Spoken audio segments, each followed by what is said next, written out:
Hello and welcome back to the Retro Perspective.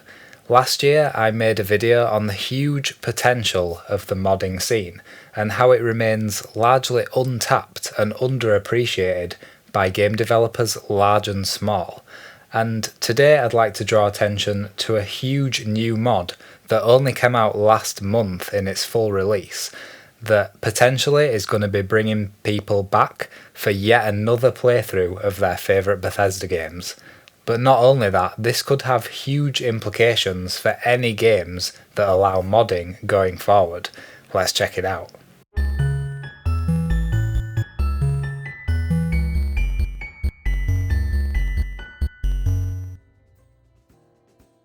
So the mod is called xVASynth by the mod author Dan Reuter, and it works on most of, if not all of, the Creation Engine games from Bethesda. And I've got it set up for Skyrim here.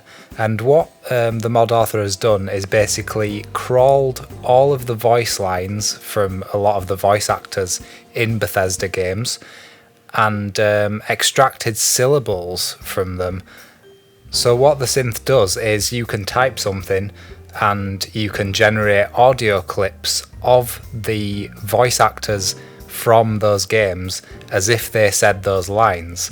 You choose which voice you want to use. I'll pick Astrid at the top here. You click load, you type what you want the voice actor to say, and you click generate voice. Please subscribe to the Retro Perspective. Okay, so that one sounds a little robotic. It's obviously not perfect, but the great thing about this mod and this tool is that you can individually pitch and stretch every single letter and syllable that is in that phrase. So I made this same phrase earlier using the male nod, so we'll switch to that now. Please subscribe to the Retro Perspective. You can hear there that the O was slightly higher in intonation and it didn't sound natural when he said retro perspective. So what I did was lowered that, stretched it out slightly, made it longer, and we got this. Please subscribe to the Retro Perspective. Again, slightly better. So you could spend as much time as you wanted on this and try and pick out the voice actor that you want to say the phrase that sounds most natural with that phrase.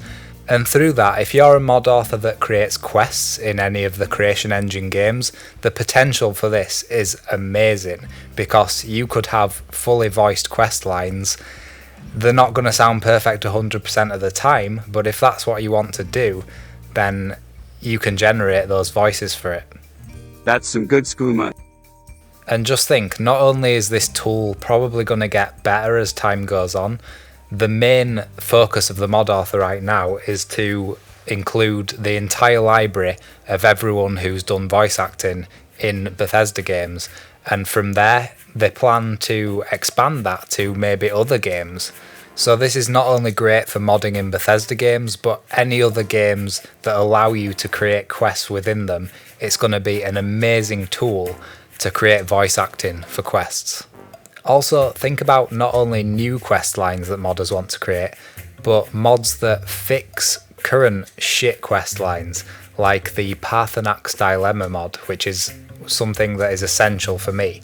Basically, spoilers, the blades at near the end of the main quest line of Skyrim ask you to kill Parthenax the dragon who's helped you along the way.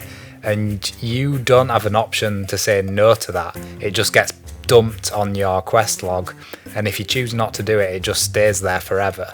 Obviously what should have happened is you should have had the option to say, no, I'm not going to kill him, or fight him if you want to, but you didn't get that option. So this mod, you can choose not to kill him and say no to the blades. And now they can of course include unique voice lines for those interactions using the voice actors that are already in the game. I can even see this being a great tool outside of gaming. I mean, you think of the utility of text-to-speech. This tool is far more sophisticated than just your standard text-to-speech thing, because you can tweak each individual letter and stretch things out and make them sound as natural as you have time to put into it, of course.